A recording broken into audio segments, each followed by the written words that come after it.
Olha, a gente sempre comenta aqui no programa que de uns anos pra cá, a internet ajuda bastante, ajuda a gente a se informar, a se divertir.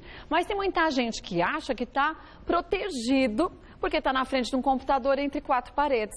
É como se ninguém fosse te descobrir. Você fala o que você quer, você difama todo mundo e você está protegido.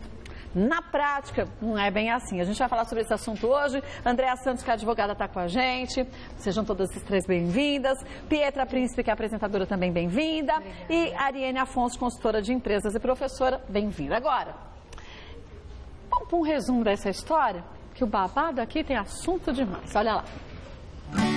A internet já faz parte do cotidiano de boa parte dos seres humanos e o acesso ao mundo virtual está cada vez mais fácil. Além do computador, o indivíduo pode navegar na web a qualquer hora, em qualquer lugar, através de tablets e smartphones. Mas será que todos os usuários estão usando a internet com responsabilidade? Perfis falsos, discriminação, calúnia, difamação, ameaça, uso indevido de imagens pessoais, invasão de contas. Muitas pessoas já foram vítimas desses e outros crimes virtuais, inclusive as celebridades, e Glória Pires foi uma delas. A atriz recebeu um e-mail de um amigo pedindo uma ajuda financeira. Glória fez o depósito sem nem imaginar que, na verdade, estava caindo num golpe. A conta de seu amigo tinha sido invadida e o dinheiro desviado. Murilo Rosa, Daniela Sicarelli e Carolina Dickmann também já sofreram com crimes virtuais. Com seus dados invadidos por hackers, fotos e vídeos íntimos desses famosos foram divulgados em toda a rede. Indignada, Dickmann recorreu à justiça e acabou por dar nome a uma lei que exemplifica e aponta punições aos crimes cometidos pela internet. Crime virtual são todos os crimes que são cometidos não fisicamente, né? É tipo um bullying, né? Só que na internet. É quando você rompe com os direitos que as outras pessoas têm pela internet.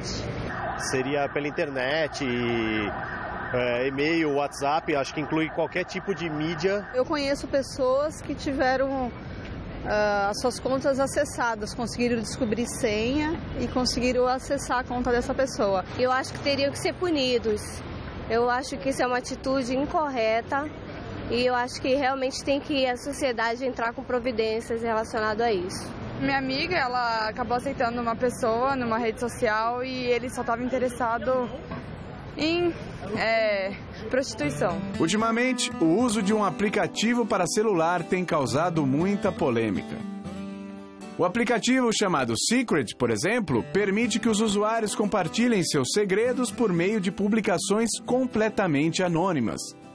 O aplicativo, claro, caiu no gosto dos brasileiros, mas a verdade é que nem todos usaram o Secret com o mesmo intuito. Os segredinhos inocentes deram espaço a uma série de ofensas e difamações anônimas entre os usuários. Por conta do mau uso, o download do aplicativo está indisponível. Porém, ele ainda funciona para quem já o tinha adquirido. E você? Acredita que as mídias sociais e os aplicativos facilitam os crimes virtuais? Ou será que o erro está no uso inconsciente por parte de seus usuários? Então, no início dele, a ideia era até que bacana. Eram pessoas falando seus pequenos segredinhos numa maneira meio de sátira com ela mesma. Aí depois ele começou as pessoas fazerem essas brincadeiras de mau gosto, falando das outras. Você expõe um monte de outras pessoas e de repente pode nem ser verdade, né? Tudo que a gente usa na internet acaba sendo contra a gente, né, na nossa opinião. O aplicativo, ele pode ser de um lado positivo, se você souber usar com consciência, ele pode te ajudar, sim, perfeitamente. Mas eu acho que tem que ser com consciência. Eu acho que as pessoas deveriam parar de usar, porque eu não acho certo você ofender outras pessoas anonimamente. Ele pode oferecer um serviço bacana, mas como tudo, sempre tem uma segunda intenção. A gente não sabe se é boa ou se é ruim. Você tem o Facebook, você tem o Twitter, você tem vários outros aplicativos que você pode fazer a mesma coisa. Só que as pessoas muitas vezes acabam usando esse secret para falar coisas desnecessárias e não querem mostrar a cara. Eu não baixaria de jeito nenhum o aplicativo no meu celular. Tem que fazer, ficar falando as coisas pelas costas. Eu achei muito bom que foi proibido mesmo, porque é violação, né, do direito das pessoas. Eu acho que as pessoas deveriam usar do modo correto, porque ele é um aplicativo de autoajuda, né, então só que ninguém usa pra isso, eles usam pra desmerecer as pessoas. Péssimo, acho que hoje em dia já é tão fácil a gente conseguir fazer alguma coisa falsa, fake, né, que não tem um perfil verdadeiro, com a ajuda de um aplicativo. Acho que isso aí aumenta a deliberação desse tipo de ato. Só eu não, imagina. Agora, estávamos aqui, enquanto a gente assistia a matéria, já conversando sobre esse assunto. E acho que não existe hoje em dia uma pessoa que se sinta segura, totalmente segura, quando o assunto é internet. Digo isso porque a gente tem que tomar alguns cuidados. E a gente sabe, André, o quanto que muitas vezes as pessoas não se dão conta disso. Vão fazer compras num site, por exemplo. Não são todos os sites que são seguros, né? Não, a gente tem que tomar muito cuidado com isso. É um assunto novo, né? A gente estava até comentando que a lei, a Carolina Dickmann, é do ano passado. Quer dizer, a gente nem tinha legislação que cobria esses tipos de crime, né? Então, é realmente um caso, assim, para todo mundo se conscientizar, saber o que está fazendo, qual site está entrando, tomar cuidado em divulgar suas senhas, né? Porque, por mais que você ache que está seguro no seu computador computador pode ser hackeado. E aí você vai ter tudo invadido, suas informações, suas fotos, né, suas senhas, então... Mas mais do que isso, né? Você muitas vezes tem a sua privacidade exposta. Exato. Sim, né? E muitas vezes isso acaba trazendo um problema que... pro resto da vida da pessoa, vai denegrir a imagem. Não tem retorno, como você vai voltar? Não tem como você mudar isso. Exatamente, está dito, está feito. Por mais que você processe, você receba um dinheiro de volta... Sua imagem já foi, todo mundo viu. O que você quer mostrar é uma coisa. Eu trabalho num programa onde eu falo sobre minha intimidade, sobre minha vida. Ok, mas isso eu quero fazer. Você escolheu, né? Eu escolhi isso, exatamente. Agora, por exemplo, eu já posei nua. Mas, por exemplo, uma menina, ela quer ter uma foto dela nua no computador dela. Ela tem todo o direito de ter. Sim, mas você posou nua. Sim. Mas isso não quer dizer que toda foto sua nua pode ser publicada por quem quiser. Existe. Foi o trabalho que você fez, né? Aí, por exemplo, eles já pegaram fotos, por exemplo, de atrizes que já posaram no falaram, mas e daí? Ela já foi pelada uma vez? Gente, isso não existe. Você fez um trabalho pontual, aquele trabalho, aquelas fotos. Ninguém tem esse direito. Não. E se ela estivesse fazendo qualquer outra coisa, porque aquilo é dela, a intimidade dela, o que a gente escolhe mostrar é o que a gente escolhe mostrar. Sim. O que não é nosso. Isso sem se falar da adulteração, né, das imagens. Sim, que também porque você tirou uma foto, né? Isso, e aí a pessoa, o hacker ou quem obteve suas fotos por meio ilícito, ele transforma a sua foto e te coloca em situação que vai denegrir sua imagem, sua honra. Eu tenho uma amiga foto como se você tivesse participado de um filme pornô. Sim. Eu tenho uma amiga do Sul que foi difamada e tem gente que acha que até hoje é verdade. Ela meio que deixou pra lá. Mas você concorda que é difícil? Quando a história se espalha, é difícil depois, na sua verdade, você atingir a mesma proporção. Exatamente. Você tem que colocar na sua cabeça, ok, eu sei o que é verdade. Mas é muito difícil porque o dano está feito. E a pessoa tendo uma estrutura psicológica frágil, isso pode ser um dano irreversível.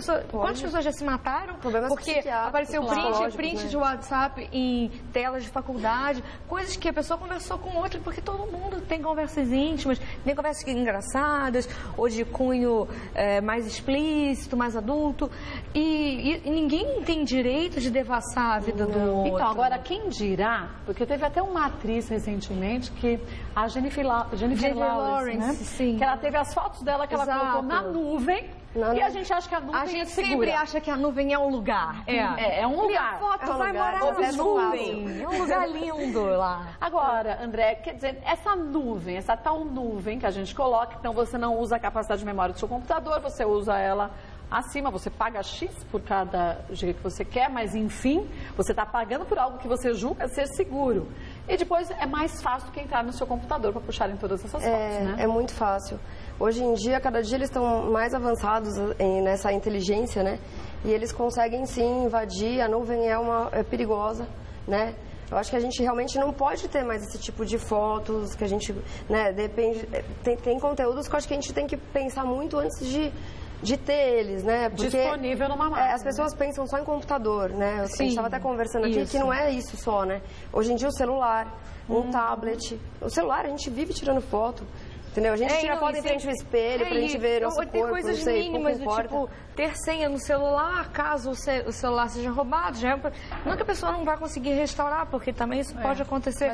Mas ter esse, pelo menos um controle de danos, né? Agora, a Arlene tocou um ponto crucial também, o das empresas. Por quê? Porque a gente também não pode esquecer o quanto muitas empresas são lesadas com esse tipo de atitude.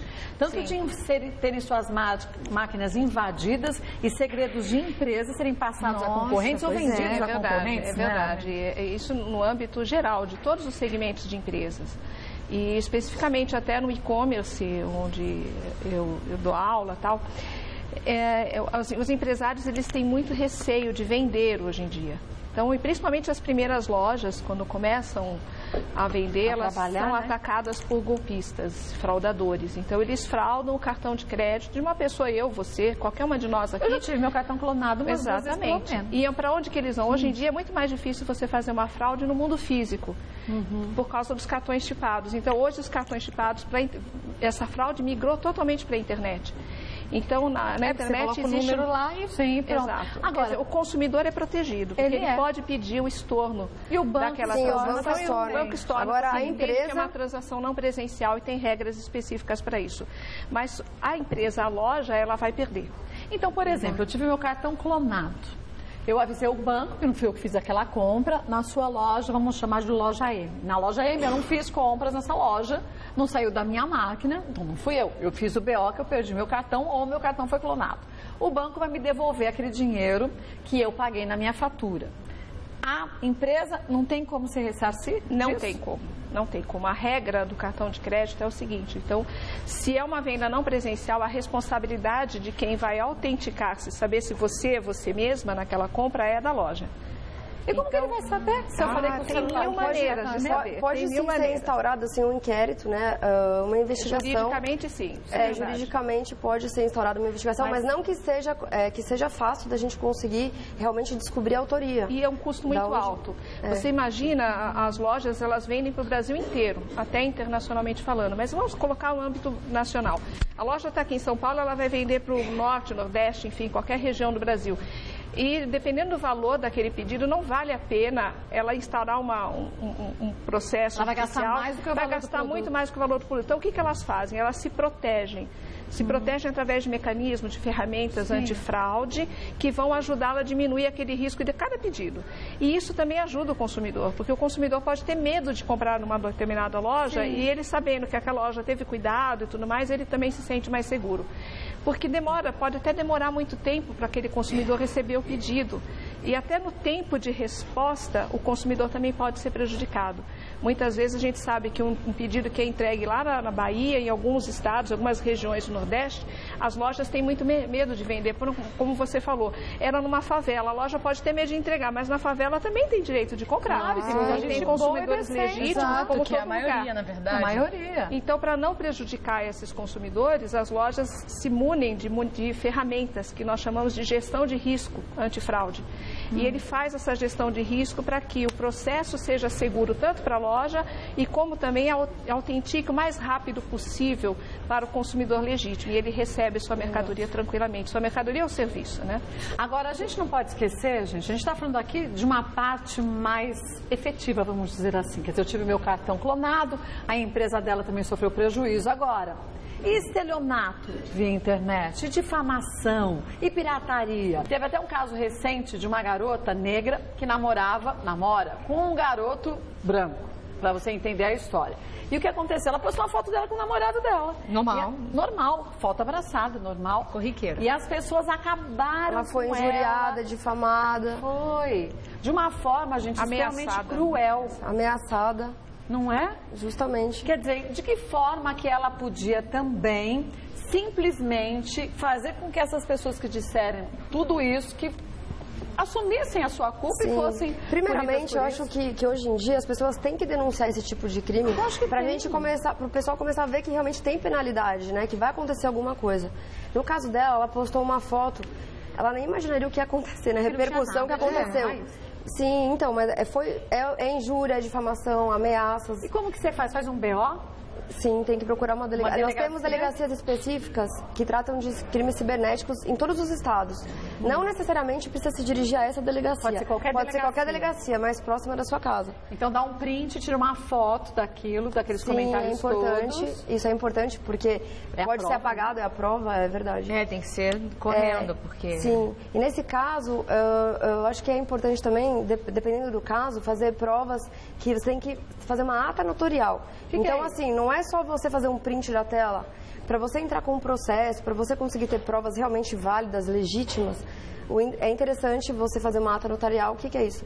No cartório, você vai falar quais são as páginas que você quer que o cartorário faça o print. E ele vai autenticar. Ele que faz isso. E aí sim vai ser uma prova legítima. A pessoa não acaba desistindo porque é complicado? Mas esse que é o problema. Exatamente. Sabe por quê, Petra? Uma vez que a gente desiste, a gente fortalece os canalhas. Exatamente. E é isso que não pode.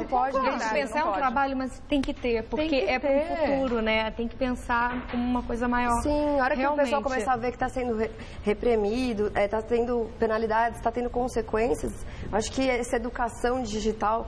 Essa falta de educação digital, porque a falta de educação digital está gigante. Sim, o pessoal tem que se conscientizar. Existe uma forma que se fala na internet, inclusive muitos amigos meus blogueiros, que falam, a zoeira não tem limite. Não. Mas sim, meus amigos, a zoeira tem que ter limite. Tudo tem que ter limite. Tudo tem limite. Eu devo informar que em algum momento espero que tenha. Porque... Quer dizer, eu acho coisas de você que eu me sinto à vontade. Sim, exato. Pessoalmente eu não vou falar, mas pela internet eu falo tudo que eu acho. Exatamente. Porque foi o tempo que a gente via uma coisa na TV, isso, né? Aí uma comentava com a comadre. Hoje em dia vai na internet e escreve coisas do absurdo.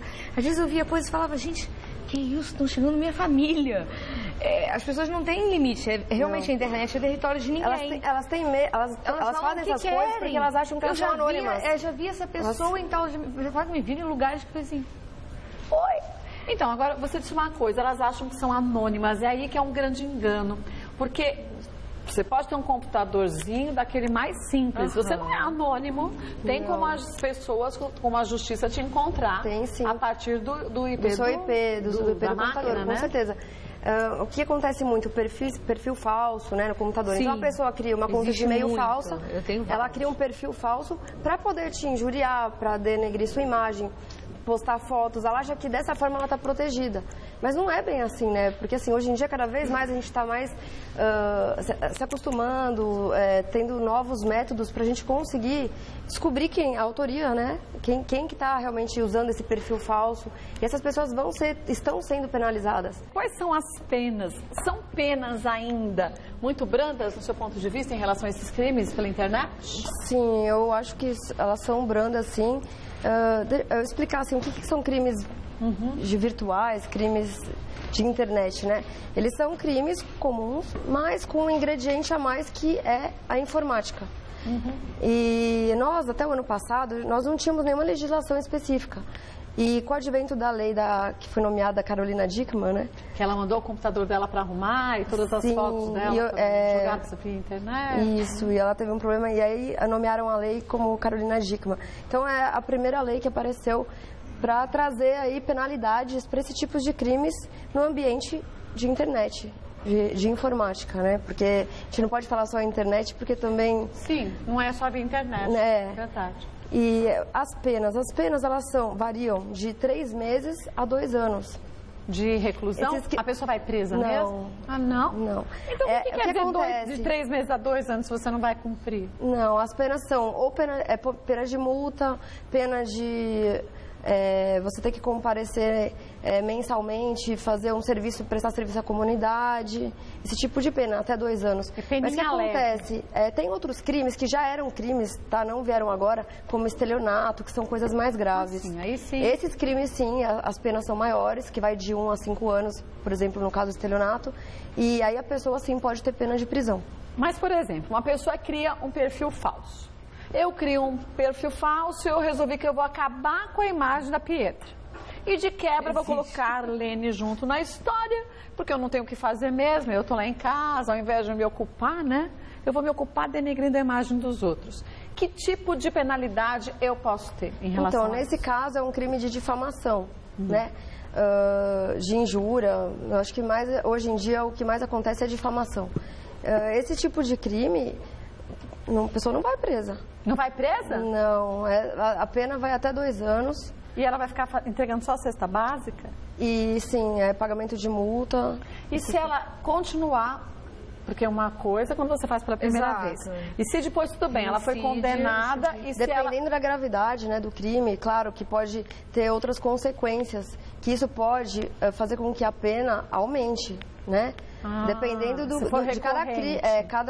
cada caso é um caso, tem que ser estudado e ver o que aconteceu, né? O que foi esse tipo de... Pode ser uma difamação simples? Sim. O que é uma difamação simples? Se passa pelo outro, talvez?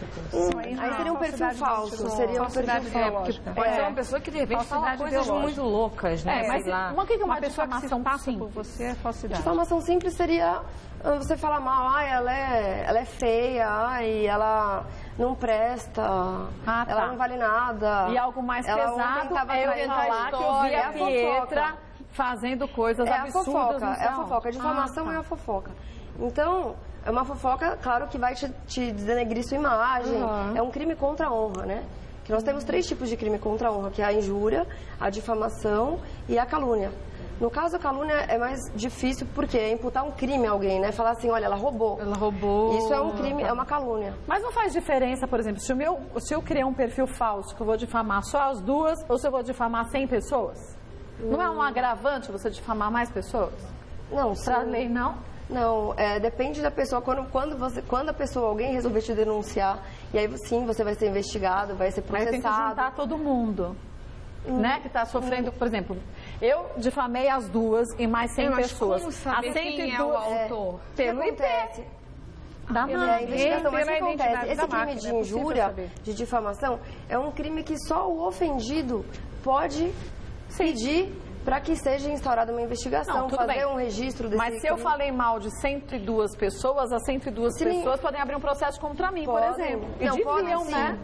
Deveriam. Deveriam, gente. Doutora, e a indenização? A imagem foi tão denegrida, ou a pessoa foi tão denegrida a ponto de perder um emprego, uma situação como essa. Isso já aconteceu várias vezes. A indenização pode ser muito maior e talvez por conta disso agravar a pena, né? Enfim. Porque a ameaça também não é tanto ameaça como calúnia, injúria e tal, todas são crimes muito leves. Até ameaça? Isso, na verdade, a nossa legislação... A ameaça também é um crime leve. É crime leve? Não tanto quanto os crimes contra a honra, né? Dependendo dessa ameaça. Dependendo da ameaça. Porque, assim, a extorsão, por exemplo, o caso da Carolina Dickmann, que a gente fala, você vê a lei, trouxe o quê? Obter dados... de uma forma indevida. Isso, indevida. E que, no caso, não foi bem assim, porque realmente ela deixou o computador dela para arrumar, e aí copiaram as fotos. Empresa, né? Isso, ela confiou naquela empresa. Não foi um hacker que acessou o computador dela, né? Mas... mas aí você falou uma coisa muito séria, Arlene, porque quando a gente fala em crimes virtuais, enquanto a gente está falando de difamação, não que eu acho que seja leve e seja branda, eu não acho que é. Mas quando a gente fala num outro tipo de crime, quer dizer, eu estou te ameaçando a sua vida, já é algo muito mais severo, muito mais sério. Mais severo. Não é? E aí você tem que... Na internet é mais difícil, porque na internet, quanto muito você fala, eu vou te matar, não sei o quê, e aí há agravames, né? Então, o crime é uma ameaça à vida. Então, aí a situação jurídica é mais grave. Prejudica, é mais grave. Agora, uma coisa, estamos falando só, por enquanto, das pessoas físicas. E quando o assunto é jurídica? Por exemplo, a gente trabalha aqui numa empresa e todos os funcionários, uma parte deles, têm o seu computador. Sim. Aí eu tô lá, tô vendo que a Pietra deixou o computador dela aberto com a senha dela, ela vai no banheiro. Eu vou lá rapidinho, entro na máquina dela e mando uma mensagem, um e-mail no nome dela, com a senha dela, no IP dela, para fulano de tal, que é meu chefe, falando horrores do presidente da empresa. Quer dizer, que atitudes eu vou ter que ser punida? Com que atitudes? Uma vez que, por exemplo, a Pietra perdeu o emprego dela. Então, nós estamos falando de vários crimes, né? Uma que você invadiu a privacidade dela. Eu invadi a máquina dela. Invadiu a máquina dela. Se usou dela, né? Assim, se apropriou, né? Sim, da personalidade dela, do nome dela. Falei como se fosse dela, ela. Do e-mail dela. E também a difamou, falou coisas que denegriram a imagem dela, que vão prejudicar ela profissionalmente. ou até ter outras consequências. Então, são vários crimes que a gente está falando. Tem que unir, juntar todos esses crimes, né? Sim, e aí o mais grave é que vai ser absorvido pelos demais, vai absorver os demais, e aí a gente vai ver a pena dependendo do que foi feito. O difícil é provar, né? Então, mais ou menos. Isso é o mais difícil provar. Então, mas acho que é por isso que algumas empresas têm optado em colocar um sistema de segurança de câmeras. Sim, isso é verdade. É verdade. Não Na é? verdade, as Isso ajuda empresas, muito. elas fazem todo um trabalho, que a gente fala, falando de gestão de risco de e-commerce aqui e ali, mas as empresas todas têm uma grande preocupação com isso. Começa a preocupação em orientar os seus funcionários. Então, essa preocupação, essas normas de segurança, elas são implantadas sempre pensando o que pode acontecer em todos os níveis, inclusive esse de utilizar a identidade, né, uma identidade falsa. E tem muitas empresas que, apesar disso, elas orientam o funcionário. Quando você sair, bloqueie o seu computador. Mas aí a pobre da Pietra fala, a Kátia é minha amiga, ela nunca vai fazer isso. Mas faz de brincadeira. E faz de brincadeira, às vezes pedindo demissão para o chefe. Mas isso eu não acho que é brincadeira. Mas essa brincadeira na minha terra não é brincadeira. Não rola, não, viu? E o que as empresas, então, elas fazem? Elas fazem todo um trabalho de gestão de risco que vai desde a cultura corporativa. Então, ela estabelece, normalmente, uma cultura, um tratado entre os seus funcionários, coisas que podem acontecer, coisas que não podem acontecer, coisas que elas orientam, e isso tudo é disseminado através da cultura corporativa. Então, a gente vai ver, muitas vezes, essas empresas da internet que já têm uma cultura muito disseminada nesse sentido. Mas outras empresas mais tradicionais, empresas familiares, a gente estava até conversando, né, doutora? Disso. As empresas familiares, elas não têm costume, né? Então, elas realmente vão ser prejudicadas.